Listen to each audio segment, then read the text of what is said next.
அனைவருக்கும் வணக்கம் மக்களே. இந்த ஒரு வீடியோவில் நம்ம எதை பற்றி பார்க்க போகிறோம் அப்படின்னா, எல்லாருமே ஃபோட்டோலே தம்ப்நெயிலே டைட்டிலே பார்த்துருப்பீங்க மக்களே.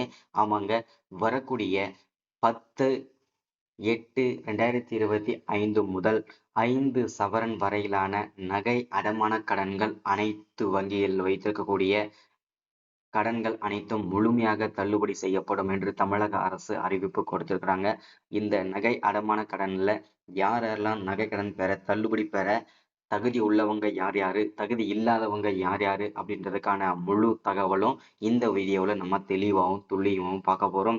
அதே மாதிரி 2021ஆம் ஆண்டுல நிறைய முறைகேடுகள் இந்த நகை அடமான கடன்கள் தள்ளுபடி செய்வதில் முறைகேடுகள் நடந்திருப்பதாகவும் அதை இப்போது கண்டுபிடிச்சிருக்கிறதாகவும் தகவல் கொடுத்துருக்குறாங்க. ஸோ அதை பற்றின அப்டேட்டுமே நம்ம பார்க்க போகிறோம். மெயினாக யார் யாருக்கு எந்தெந்த வங்கியில் வைத்திருந்தால் உங்களுடைய நகை அடமான கடன்கள் தள்ளுபடி செய்யப்படும் அப்படின்றதுக்கான முழு தகவலும் இந்த வீடியோவில் நம்ம பார்த்து சொல்ல போகிறோம். சரிங்களா? ஸோ மெயினாக வந்து இந்த நகை அடமான கடன்கள் தள்ளுபடி பெறுவதற்கான தகுதி உள்ளவங்க பெயர் பட்டியலும் தகுதி இல்லாதவங்க பெயர் பட்டியலும் யாருக்கு தகுதி இருக்கு யாருக்கு தகுதி இல்லைன்றத தெளிவாக மென்ஷன் பண்ணியிருக்காங்க. அதை பற்றின தெளிவாக அப்டேட் பண்ணுறேன். சரிங்களா?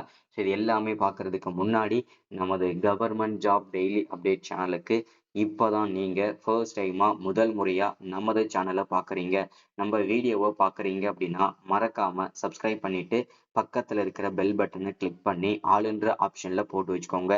அப்போதான் நம்ம போடக்கூடிய அரசு துறையிலிருந்து வரக்கூடிய எல்லா விதமான கவர்மெண்ட்டோட ஜாப்ஸ் அப்டேட்ஸ் நோட்டிஃபிகேஷன் இது எல்லாமே நீங்கள் உடனுக்குடனே நமது சேனலில் ஈஸியாகவே துல்லியமாகவே தெரிஞ்சுக்க முடியும். சரிங்களா?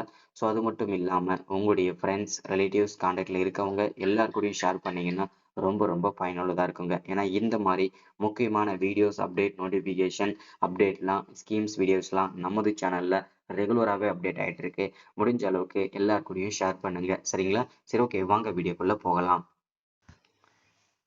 இதில் அரசாணையின்படி யாரெல்லாம் நகைக்கடன் பெற அதை தள்ளுபடி பெற தகுதி உள்ளவர்கள் யார் யார் அப்படின்னு பார்த்தீங்கன்னா, தமிழக அரசால் வழங்கப்பட்டுள்ள குடும்ப அட்டையில் வழங்கப்பட்டுள்ள ஒன்று அல்லது ஒன்றுக்கு மேற்பட்ட குடும்ப உறுப்பினர்கள், ஒன்று அல்லது ஒன்றுக்கு மேற்பட்ட கூட்டுறவு நிறுவனங்களில் ஒன்று அல்லது ஒன்றுக்கு மேற்பட்ட பொது நகை கடன்கள் பெற்றிருந்து அவர்களின் மொத்த நகை கடன்களின் மொத்த எடை, ஓகேங்களா, 40 கிராம் வரை, அதாவது 40 பவுன் வரை இருந்தால், அதாவது 5 பவுன் வரை இருந்தால் இதர தகுதிகளுக்கு அவர்களின் நகைக்கடன் தள்ளுபடி செய்யப்படும் அப்படின்னு சொல்லியிருக்கிறாங்க. அது யார் யாருக்கு என்னன்றதையும் தெளிவாக இந்த இடத்துல அப்டேட் பண்ணி பார்ப்போம்.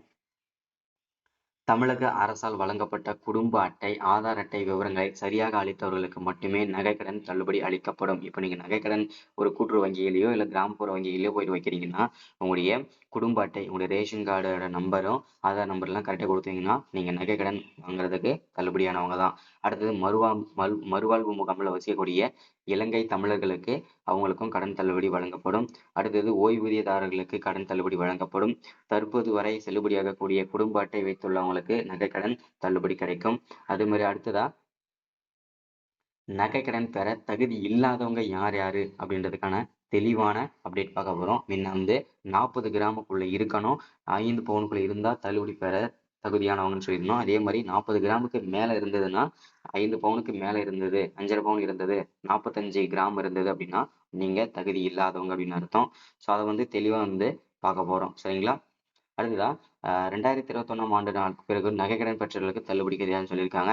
குடும்ப அட்டை எண்ணை வழங்காதவர்கள் மற்றும் தவறாக வழங்கியவர்களுக்கு நகைக்கடன் தள்ளுபடி கிடையாது. ஆதார் எண்ணை வழங்காதவர்களுக்கும் நகைக்கடன் தள்ளுபடி கிடையாது. கூட்டுறவு சங்கங்களில் வசிக்கக்கூடிய அரசு அதிகாரிகளுக்கு நகைக்கடன் தள்ளுபடி கிடையாது. ஊனமுற்றவர்களுக்கு அடுத்ததா வந்து அரசு ஊழியர்களுக்கு இதுல வந்து நகைக்கடன் தள்ளுபடி கிடையாது. எந்த பொருளும் வாங்காத